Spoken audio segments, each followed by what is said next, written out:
Hello and welcome to Beach News. I'm Aaron Cordova. And I'm Janine Zuniga. Students gathered for the annual Week of Welcome event. Q Song Gong tells us more. Week of Welcome kicked off the semester with students gathering and promoting all the clubs and organizations on campus. Well, it's pretty helpful, useful, get to know people, get to know the campus, join the club, meet more people. I like it. The fair offered a variety of groups to involve many students as possible.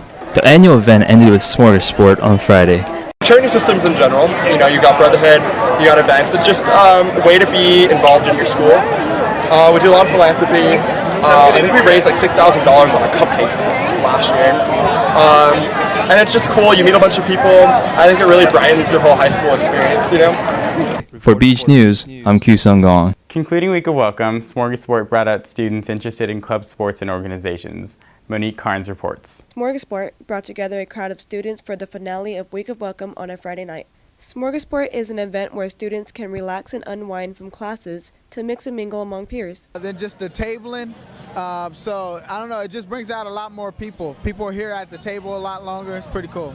From free games to free food, there is something for everyone to do. Senior Nikita Rembrandt enjoys the safer alternative of being on campus on a Friday night. Or going out and bar hopping, come out on Friday night to school, and it's just a safer alternative, and it's a really good way for especially incoming freshmen to really meet new people and get to know the campus a little better and what we're all about. Smorgasbord also helps promote the clubs and organizations by setting up the information tables for one last time.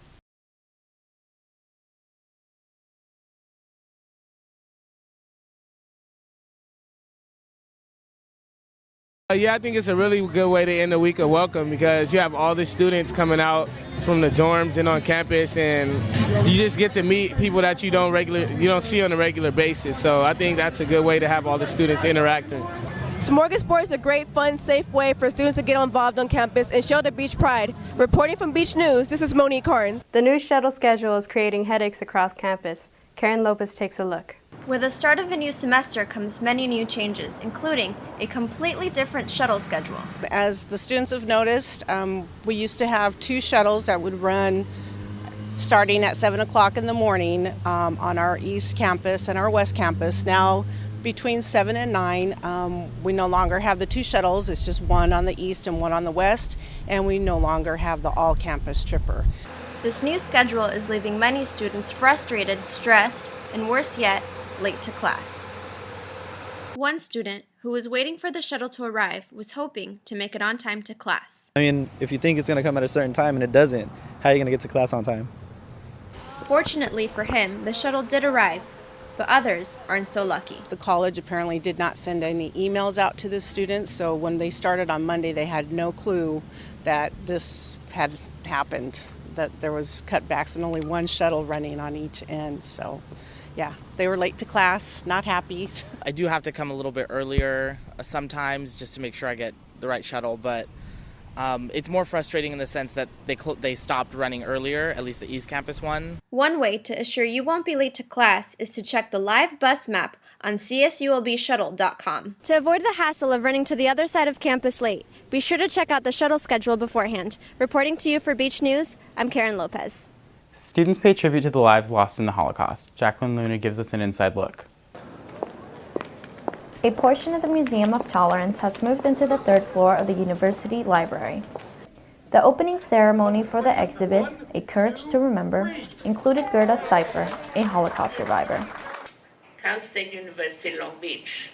It's the first university that has started teaching and having workshops and teaching Holocaust to teachers. The exhibit is composed of nearly 200 photographs. It follows the trajectory of the Jews from the beginning of the Nazi Reich to the liberation of the camps. The exhibit will remain on campus for a month. For more information on the exhibit's next stop, make sure to check out www.museumoftolerance.com. For Beach News, this is Jacqueline Luna. Athletes from all over Southern California participated in the Long Beach Triathlon. Leslie Campos reports. Long Beach Triathlon included an 11-mile bike ride from Alamitos Beach, along Shoreline Drive, Queensway Bridge, and past the Queen Mary. It finished with a fast run course in front of the marina.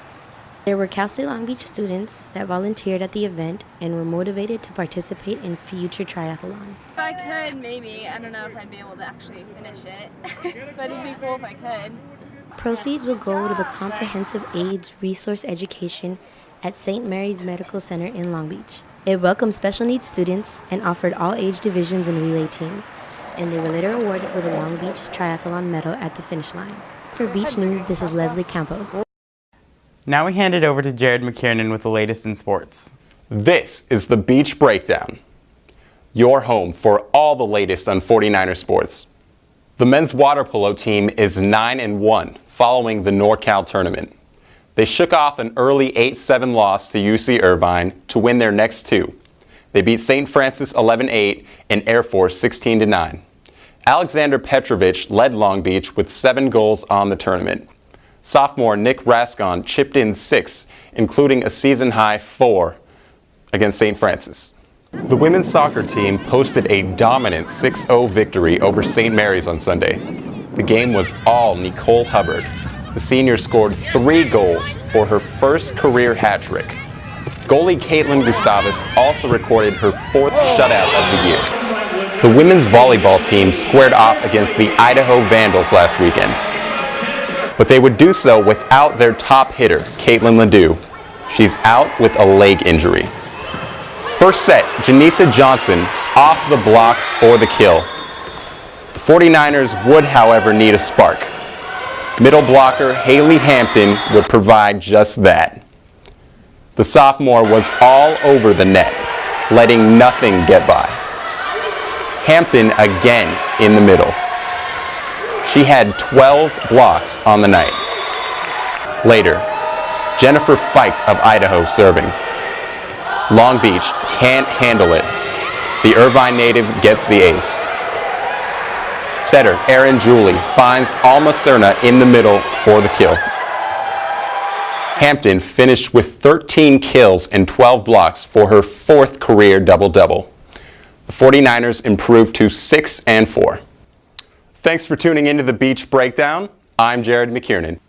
Thanks, Jared. Well, that's it for this episode of Beach News. Be sure to check us out next week as we look into the taste of downtown Long Beach and Battle of the Beats. I'm Aaron Cordova. And I'm Janine Zuniga. See you next time.